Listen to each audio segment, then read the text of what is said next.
saya sebagai salah satu pemain game lah ke CEO-nya kan 3,4 juta kekecilan nih Pak gitu. Apakah legal? Pemain namanya Donkey dan Aura. Ini mencapai lebih dari 1 juta orang yang menonton secara live.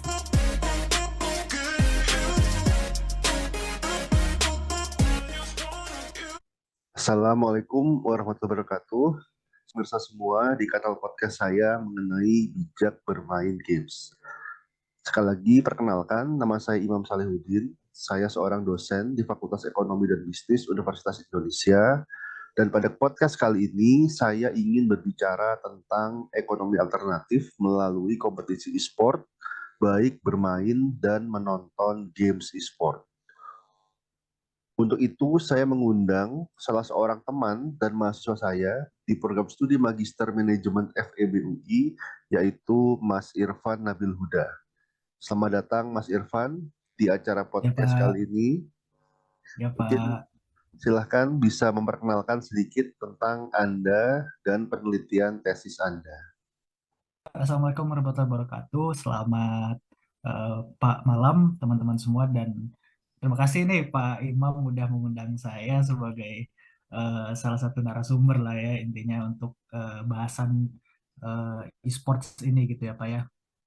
Eh Jadi saya ini adalah mahasiswa Magister Manajemen UI, peminatan di pemasaran. Kebetulan saya ini sedang melakukan penelitian tesis dengan judul Pengaruh Motivasi Menonton Esports terhadap In-Game Purchase Intention pada mobile game genre MOBA. Nah, mungkin teman-teman di sini bertanya nih, kenapa sih harus saya nih meneliti esports gitu ya? Jadi apa sih motivasi melakukan penelitian ini?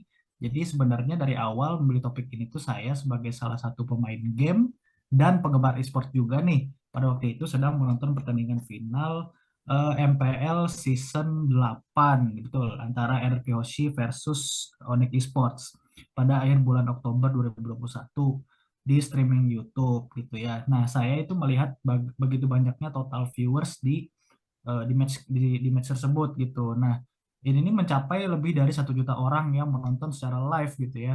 Nah, saya sempat kaget nih waktu melihat besarnya angka viewers pada pertandingan tersebut. Nah, muncullah di benak saya nih, wah ini kalau dibayangkan lebih dari 1 juta orang Indonesia gitu ya menonton pertandingan game dengan melihat layar yang sama gitu.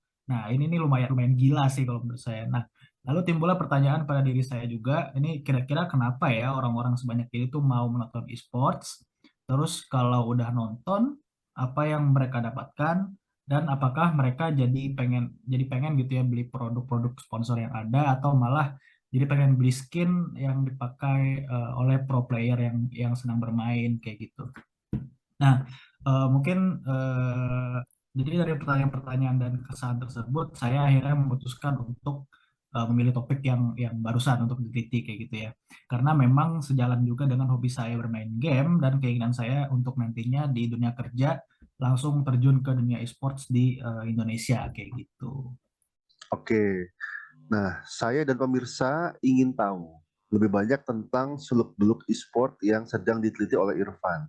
Mungkin saya mulai dengan bertanya, menurut Irfan, apa Ya, aja sih games yang memiliki ajang e-sport? Dan apakah ada oke. syarat atau genre tertentu dari sebuah games agar dapat dijadikan ajang e-sport? Jadi dari sebelumnya alhamdulillah sih bahwa memang memang ini cukup menarik nih topik e-sports ini apalagi sekarang memang sedang rame-ramenya diperbincangkan gitu di Indonesia ya si e-sports ini. Nah, jika kita berbicara tentang games apa saja yang ada e-sportnya tentu sangat luas ya jangkauannya. Mungkin biasanya ini game-game yang memiliki e-sports adalah game-game yang bersifat kompetitif gitu ya dan memiliki sebuah tujuan, ada tujuannya nih untuk dimenangkan. Jadi kalau misalnya teman-teman tahu dan Bapak tahu, jadi dari game FPS terbesar Indonesia sekarang yaitu PUBG Mobile, ini adalah game genre FPS yang memiliki tujuan untuk survive gitu ya, sampai akhir dari gempuran musuh. Musuh di sini itu dalam kata player lain gitu ya. Dan ada namanya play zone gitu, jadi nanti play zone ini akan lama-lama semakin sempit dan akhirnya bisa mengeliminasi orang-orang yang dia berada di luar play zone-nya kayak gitu. Nah, setelah kita berhasil survive dari keadaan tersebut, kita akan mendapatkan berbagai reward di dalam gamenya kayak gitu. Nah, untuk contoh lainnya juga di sini ada Mobile Legends atau game bergenre MOBA yang memiliki tujuan untuk menghancurkan base atau markas musuh gitu ya, dengan berbagai macam strategi kompleks untuk mencapai hal tersebut. Nah, sebenarnya dari game-game lain juga bisa, selain FPS dan MOBA ini juga ada turnamen atau e-sportsnya seperti misalnya Clash Royale, ada juga waktu itu game Yu-Gi-Oh, kalau teman-teman tahu ada yang nonton anime Yu-Gi-Oh gitu ya, ini card game dari sebuah anime gitu.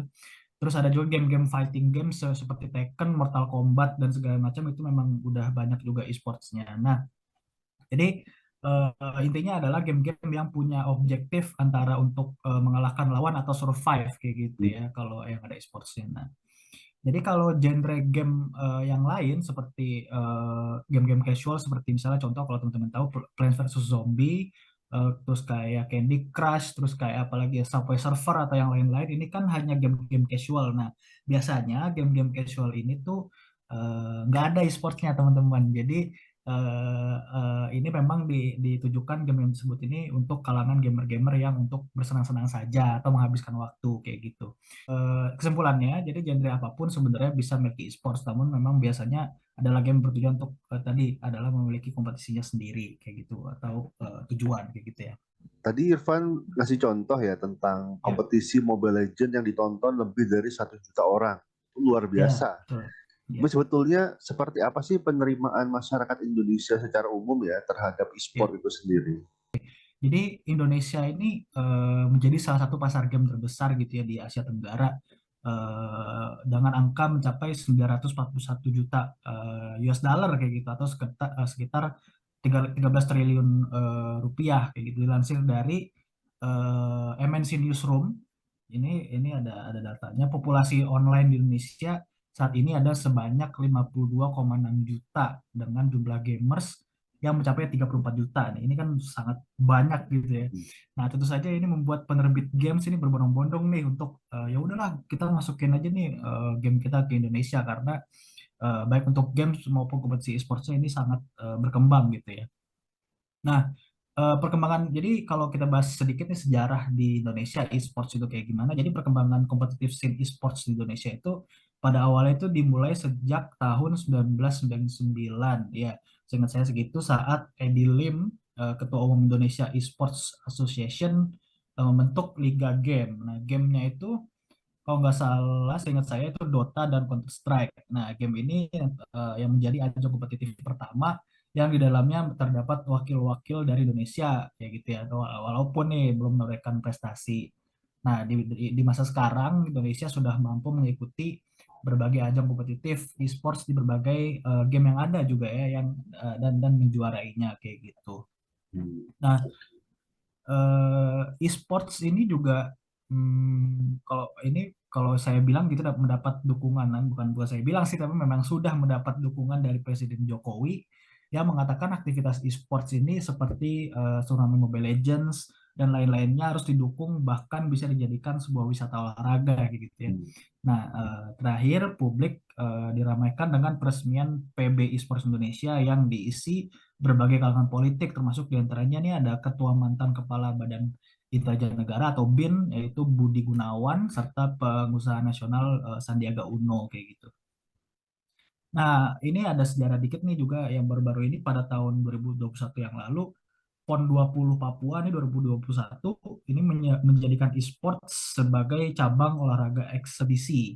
Nah, berita tersebut dikutip dari kompas.com pada hari Rabu tanggal 13 bulan 10 tahun 2021. Nah, kalau teman-teman ingat yang menyatakan bahwa berbagai cabang olahraga baru e-sports ini mampu mencetak sejarah pada ajang multi-event 4 tahunan tersebut. Nah, pertandingannya sendiri telah diadakan pada tanggal 21 sampai 26 Desember September yang mengusung 5 game berbeda ya yaitu salah satunya adalah Mobile Legends kayak gitu ya. Oke. Nah, fenomena tersebut bisa jadi sinyal bahwa memang si industri e-sport nasional Indonesia ini masih jauh dari berakhir.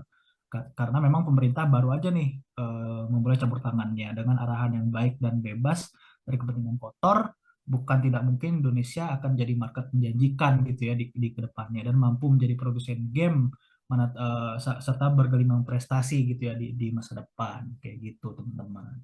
Oke, terima kasih Irfan.